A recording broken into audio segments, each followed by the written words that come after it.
हम फिर शामिल करेंगे शहरियों की जायदादों के कानून के खिलाफ दरख्वास्तों की समाअत। लाहौर हाईकोर्ट ने प्रॉपर्टी ऑनरशिप एक्ट में दरामद के लिए रोक दिया है। आपको इस हवाले से अपडेट करते हुए बताएं कि सूबे में किराए तमाम कब्जे खाली कराने का हुक्म दिया है। अदालत ने केस की समाअत के लिए फुल बेंच तश्कील दे दिया है। अहम खबर है, इससे मुतालिक आपको ये बता रहे हैं, अपडेट कर दें कि लाहौर हाईकोर्ट ने प्रॉपर्टी ऑनरशिप एक्ट पर अमल दरामद रोक दिया है। इस पर बाकायदा तौर पर समाअत जारी थी। बताया जा रहा है कि इसको अब रोक दिया गया है। आपको इस हवाले से अपडेट कर रहे हैं। ये बताया जा रहा है कि शहरियों की जायदादों के खिलाफ कानून की दरख्वास्तों पर समाअत। इसी हवाले से मजीद बात होगी।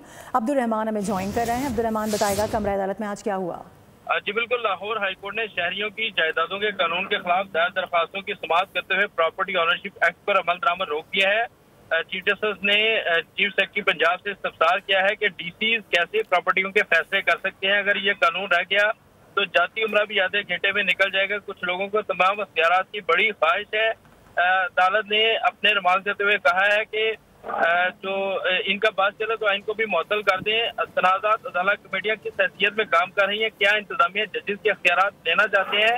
एक दरख्वास्त को आइंदा समाअत पर हतमी दलाइल के लिए तलब करते हुए केस जो है मजीद समाअत के लिए फुल बेंच को रेफर कर दिया है। जबकि अदालत ने जायदाद एक्ट के तहत सूबा भर में किराए के तमाम कब्जे फौरी तौर पर वापस करने के अहकाम सादर करते हुए हुक्म भी जारी कर दिया है। ठीक है, अब्दुल रहमान तफसीलन आगाह कर रहे थे, बहुत शुक्रिया।